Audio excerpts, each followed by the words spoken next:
د افغان ځانګړو ځواکونو هغه کارنامه چې امریکایان ورته ګوته په غاښ شول، څنګه یې دغه کارنامه کړې، چیرته یې کړې ده، دې ویډیو کې راسره وګورئ. یو چینل سبسکرایب کړئ. لیدونکو السلام علیکم، ستړي مه شئ.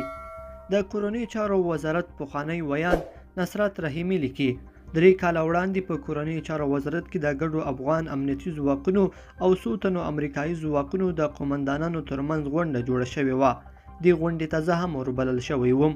په غونډه کې د هغو کامیابو عملیاتو جزئیات ماته د خپرولو په موخه راکړل شول چې افغان امنیتي ځواکونو د هلمند په ولایت کې ترسره کړي وو.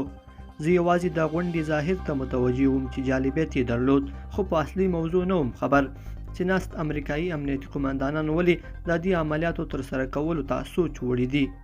شیبه وروسته یوه یې په شرمو کې اندازه وویل چې دا پیچلي عملیات په هغسې یوه ناامنه سیمه کې افغان ځانګړو ځواکونو ترسره کړي، په داسې حال کې چې موږ پوره 8 ځلې هڅه کړې چې د ترهګرو دا مهمه هسته هلته له منځه یوسو، خو ونه توانېدلو.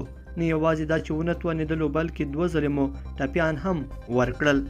بیا وموسکېده او زیاته یې کړه چې دا د افغان ځواکونو شجاعت، زړورتیا او ځیرکتیا چې موږ ګورو د افغانستان د سیمې هیوادونو په کچه ساری نه لري. هغه شیبه مې له خوښۍ سترګې راډکې شوې، د غرور احساس مې وکړ او د هیواد پر ځواکونو بیا وویاړېدم. نو کافي ده چې همداسې ملاتړ وکړئ، دوی به ساتي دا وطن او دا وګړي. لیدونکو په دې هیله چې دا مطلب به مو تر پایه لیدلی وي. که مو دغه ویډیو خوښه شوې، ویډیو لایک کړئ او چینل سبسکرایب کړئ. تر بیا ښه وخت.